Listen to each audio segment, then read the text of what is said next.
Okay, everybody, welcome to another week of the Jobstickers Jobseeker podcast. I hope all is well. Thank you for joining in. And if you didn't get a chance to, like always, it's going to be available after the call on YouTube. So feel free to watch this week or any week for that matter and on replay over there. So today I want to talk about an infographic I created about how to do what you love, what I would tell my eighth grade self.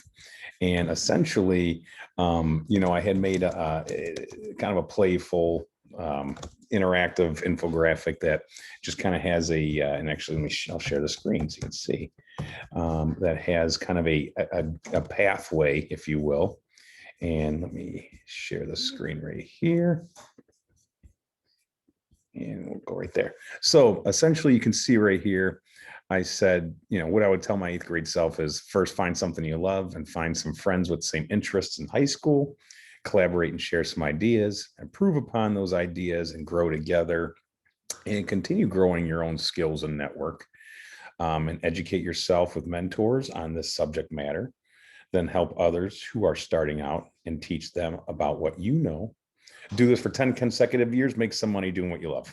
Okay, so and I think this is kind of funny at the end there, what I did there. But so essentially, and I get, the theme behind that though is a lot of people who do start young tend to have a lot of success. You find out about these, 19-year-olds that start tech companies and things like that. Well, they didn't start doing that when they were, 18 years old. I mean, obviously they've been doing that for a little while. Same goes with any, look at pro athletes or actors that are their teens. Usually it takes about 10 years to get to that point. So for what it's worth, I would just say definitely it's good to start early to have that earlier success, but not to say that you can't do it when you're a dinosaur like me.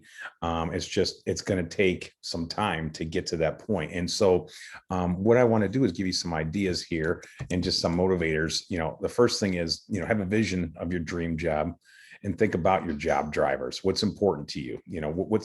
What's at the time that, maybe the work-life balance, the money, the benefits, or the 401ks, and maybe the location or the company's culture and their product offerings, what their values are or what their vision is or where they fit in the industry. There's a lot of different things. Do you want to work remotely or on site, or are they a progressive kind of company or kind of a traditional company?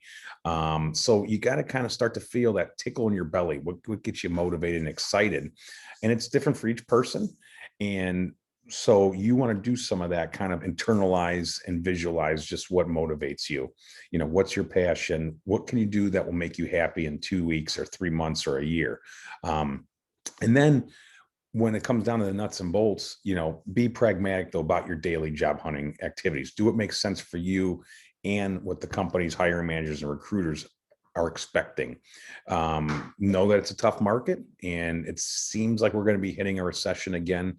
But again, it's a lot of different mixed reports, but it can be a tough circumstances right now. There's a lot of good talent on the bench out there because of the pandemic. So it's sort of an unknown too for hiring managers and CHROs, those chief human resource officers that are kind of navigating all this stuff. It's hard to kind of predict hiring right now. So especially when they're doing a lot of Zoom hiring. So as we continue on with this COVID journey we're on, and we continue to kind of push us to our boundaries and complicate a lot of aspects of day to day, there's going to be some issues with hiring that might cause it to hurry and wait, or maybe no hurries at all. But the key is stay patient, stay hungry, right? Don't give up. And I know it sounds cliche, but it's true. There's something out there for you. There's multiple callings for you.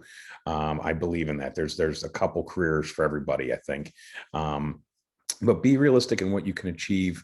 Again, while taking chances and risks are a good thing, don't overly stretch yourself in a role you simply aren't a fit for yet. Okay, so first think of like what industry, maybe what you want to live in and what role within that industry, and kind of be specific in what you want and clarify it and even write it down, and then consume knowledge of it, right? And live it. This helps you set yourself up with your messaging on all your marketing collateral. that be your letters and your resume and your profiles out there, like the LinkedIns of the world. But recruiters can't help you if they don't know what you want, right? And a lot of people have the skills and experience that can transfer nicely to another industry or job too. So think in terms of what skills will resonate, what skills can you offer that will help and reasonably transfer to that company. And again, what sort of value do you offer to the prospective employer, excuse me? What's your value offerings? What's your unique selling proposition? Why do they want to pay you every 2 weeks to do something? And so sometimes if you're unsure of where to find these skills, it's best to kind of think, what are some methodologies that you're aware of that you can kind of live by when you're working, or some processes? What are some hard skills? Things like project management or data analysis. Those are some big ones right now. And then what are your technical aptitude? What's your technical aptitude? What are the technologies you know? When you're looking at the role that you're interested in within the industry, are there certain skills or technologies or processes, methodologies that are a part of the day-to-day, and that gives you a chance to upskill and plug in those gaps and holes so you can go and better yourself to be a more viable candidate. So the next thing I want to also mention is sometimes you have to opt for free experiential learning activities, right? Like internships. If you're a little green to the industry, I know everyone's balks at internships. Why should you work for free? Because we all had to. I had to do it. A lot of my friends had to do it. It's just a necessary evil. It's a way, though, to build network, build business rapport and acumen, learn exactly not only what that job and that industry entail, but just what the workforce entails and how to build relationships properly. I think it's a wonderful experience that what's a few months, couple months during the summer, if you can work an internship and then maybe do some side gigs on the weekends, have that grit to take on multiple things at once when you're a teenager, early 20 something. So internships, I still am a big believer in. And then you can also maybe work freelance projects for friends and neighbors and colleagues that, maybe folks at your school, what have you. But to build your portfolio and your skills and your competencies, kind of keeping the eye on the prize again. Another thing is looking up, like I had mentioned, upskilling, looking into those continuing education opportunities. There's a ton of academic programs that are free right now, especially that are virtual, and they can help train and prepare you for that new role. Now, if you identify the possible credentials that you need to be in a better position to thrive within a certain role in an industry, figure out just what those credentials are. So if it's a certification, maybe it is a degree, and you might have to do some sort of a long haul type, like an AS program, what have you. But if you know the mandatory minimum for that job that you really are passionate about is an AS, well, then start your two-year journey to get through that. I know, though, a lot of trends right now are saying the hiring managers are lessening the emphasis on degrees and the importance of degrees, which is great.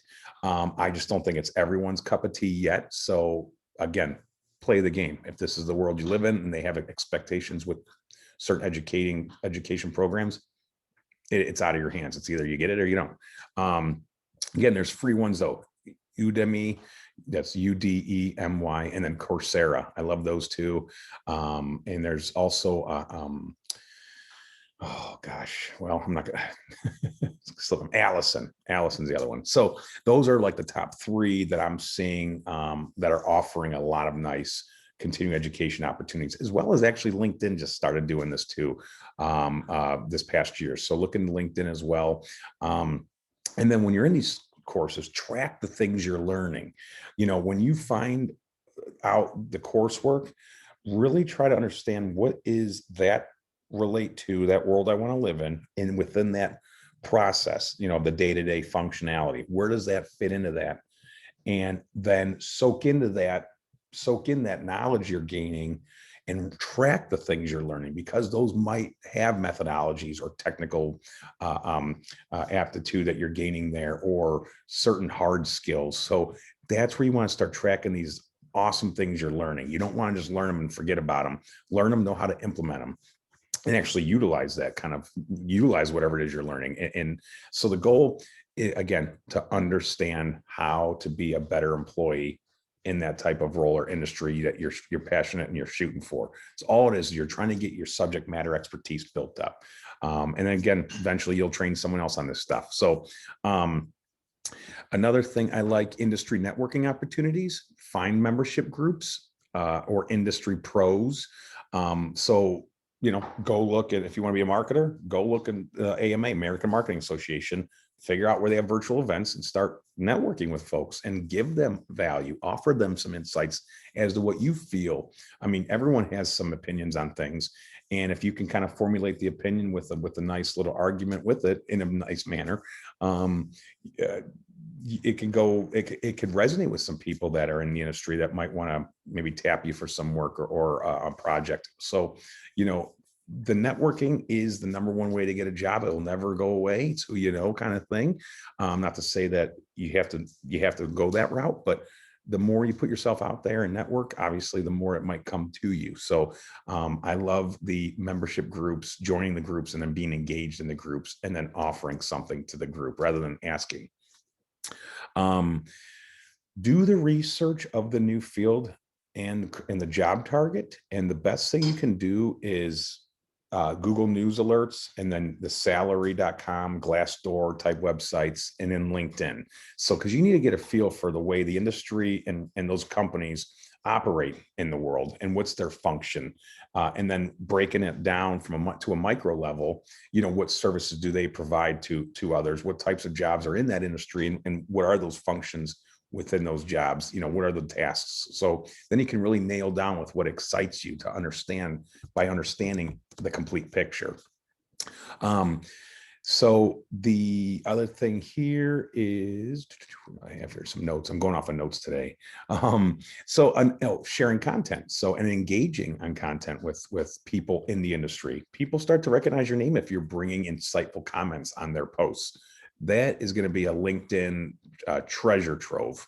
Go on LinkedIn and find some people that you aspire to be, or hire managers at companies you want to work at that are in your kind of department, if you will, where you would be, and then start commenting on their posts and maybe sharing some.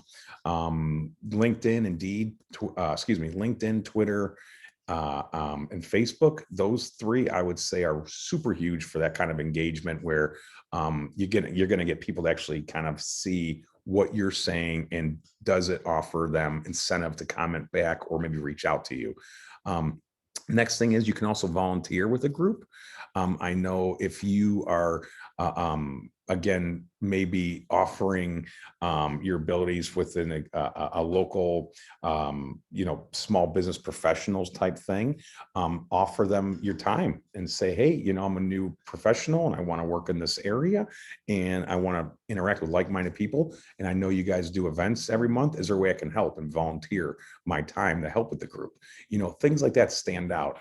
It doesn't necessarily have to be like, Red Cross volunteering or Meals on Wheels, although that stuff is great for karma, but it could be volunteering for associations if they're hosting a virtual event. Maybe you can get in and say, hey, I don't mind sifting through some things or setting up some chairs, once we kind of get to the in-person events, whatever it is. So that just, again, it brings you to the table with people that you want to be engaged with, and that might offer you opportunities down the road.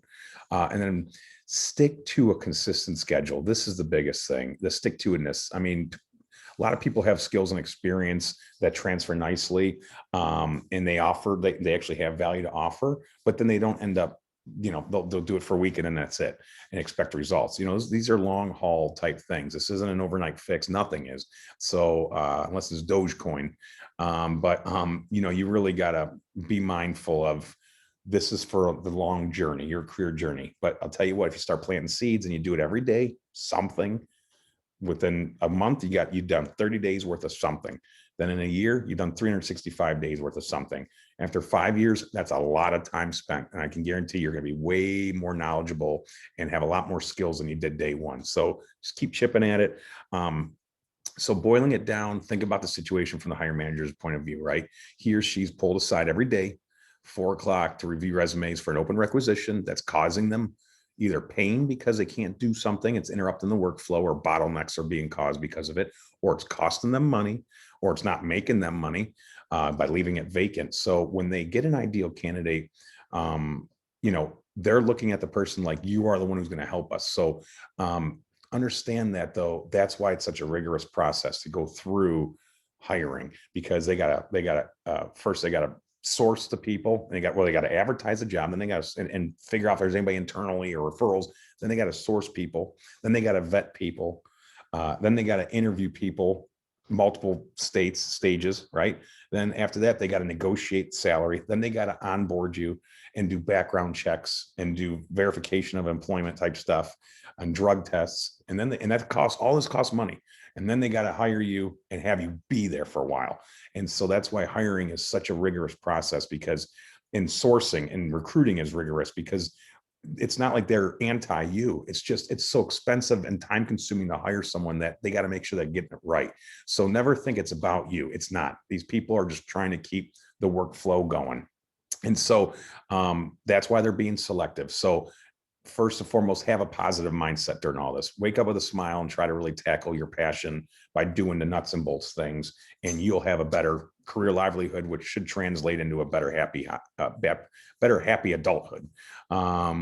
Working's tough, making a living's tough. It's not supposed to be easy, but you know, there's ways to do it and do it right. And I think it just takes that minutia detail oriented and grit to stick to it, and be consistent, and share your value to the world, and open up to people, and that kind of thing. All that kind of plays into this. So bit of an existential week here for us, but you know, I wanted to kind of touch base on some of that macro level ideas, thinking that I kind of implement for my clients when I'm career coaching. But yeah, and thanks for joining, Tanisha. Just me and you today. Thank you. Yeah, and I will be back again next week. So happy Cinco de Mayo to everybody, and we'll see you Tuesday at 2 on Facebook, Wednesday at 2 here on the Zoom, which is through LinkedIn. And if you have any questions, please ping me. Anybody out there. Also, this will be on YouTube. So, and thank you again for sticking with me, Tanisha, and everyone else who watches this on YouTube. And have a wonderful week. Thank you, Matt. You too. Bye-bye, Bye. Tanisha.